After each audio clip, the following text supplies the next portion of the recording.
So re-release na natin mga kalapatids.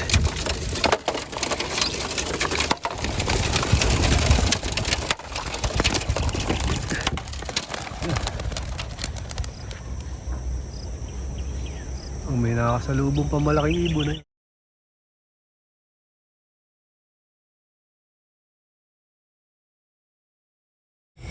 Welcome back mga kalapatids. Magtotos nga ulit ako dito ulit sa dating pwesto, Candelaria, Quezon mga kalapatids. Yan, maganda yung ano ngayon, panahon. Kaya lang hindi litaw yung araw. Wala pa, medyo hilaw. Yung bundok hindi masyadong kita. Malamig nga yung panahon dito ngayon mga kalapatids. Time check 7:07. Magpapahintay tayo ng konti. Yan, medyo ano pa, malamig, malabo pa yung kapaligiran. Pero hindi ibig sabihin umuulan. Hintay-hintay tayong lumabas yung araw. Bale, ito yung mga ibon ko na galing ng Balatan, Kamsur. Bale, ito na lang yung natira mga kalapatids. Umano nga sila, kumonte. Ano na lang to, nasa 23. Bali 26, kaya lang yung tatlo hindi ko in-entry yun. Iniwan ko. Yan na lang natira. Nahirapan sa holdover. Nung nag-holdover nga mga kalapatids, masama yung panahon doon kaya hindi napakawalan agad. Nagintay pa ng isang araw para mapakawalan yung mga ibon kasi nga masama yung panahon. Bali, dapat ang release niyan Sunday, ginawang Monday. Pupwesto ko muna itong mga ibon ko mga kalapatids. Ayan.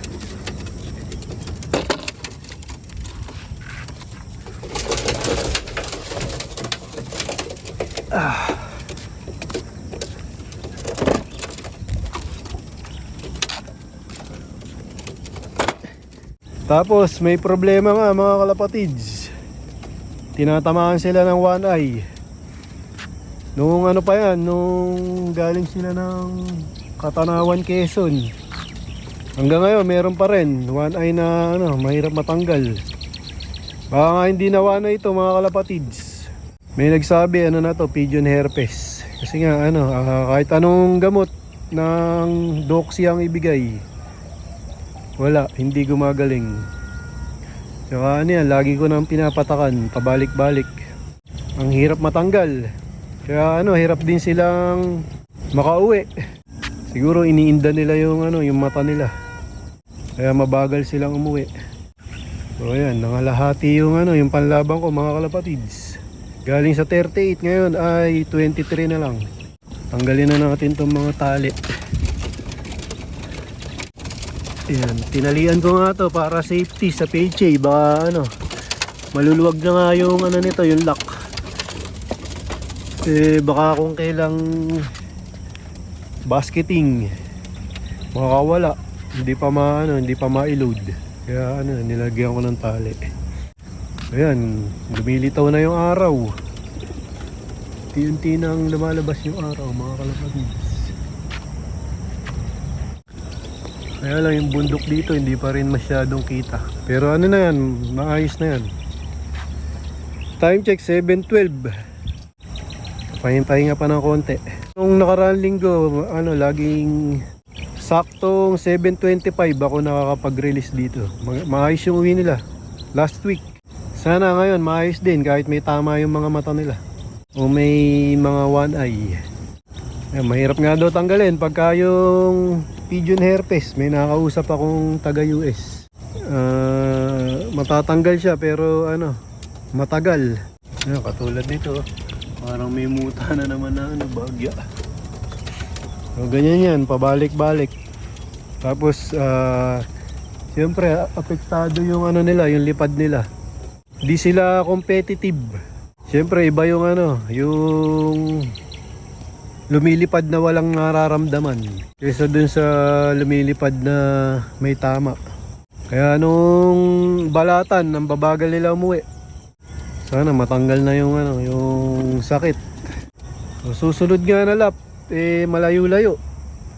Baka nasa 300 kilometers plus. mas mahirap o mas malayo. Sana makauwi din sila ng maayos. Pero baga hindi ako masyadong umaasa na mabilis silang uuwi o makakauwi. Kasi nga may mga may mga iniinda. May nilipat ko, may dumaan na tricycle. Kasi nga daanan yan mga kalapatids. Baka magulpi tayo dito, hindi tayo taga dito. Bali ako nga lang mag-isa ang nagtos o nag-training. Sila Master Pogi tsaka yung Aquino Brother sa truck nagte-training. Hindi naman ako pwedeng mag-training sa truck kasi nga napansin ko mga kalapatids, lalo silang nai-stress pag nagtine-training sila sa truck. Nati-trigger lalo yung one eye. Lalong nagluluha sila o lumalabas yung one eye.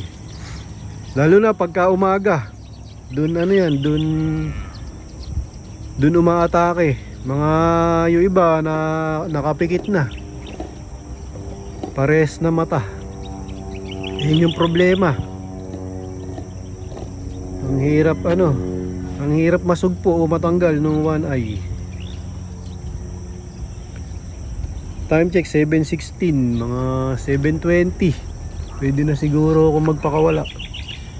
Kaya lang ganun pa rin yung bundok, malabo pa rin. Pero maganda yung panahon. Dahil lang yan sa siguro sa malamig na panahon. Parang ang dito, parang ang nasa Tagaytay. 20 degrees ang temperature dito mga kalapatids. Malamig. Ayan wala sa kondisyon. Pero sila, malakas kumain. Tapos magaganda yung droppings nila. Ayun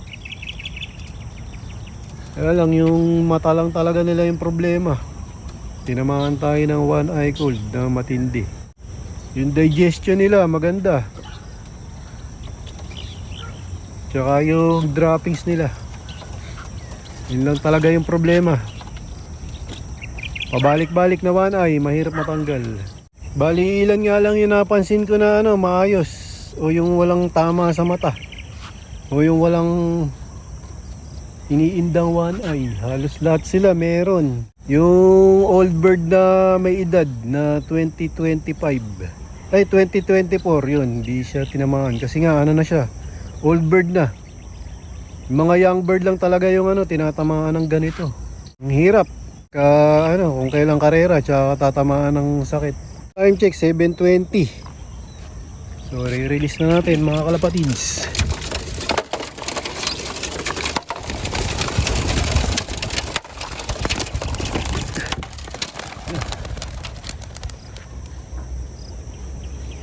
May nakasalubong pa malaking ibon na yan.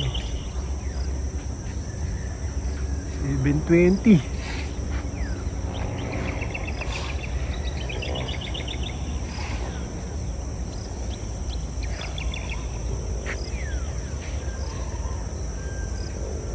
Doon sila sa dating daan nila. Diretso na. Yun, papunta sa may bundok. May mihiwalay na dalawa. Yan nga yung nila, droppings. Ang gaganda. Maayos.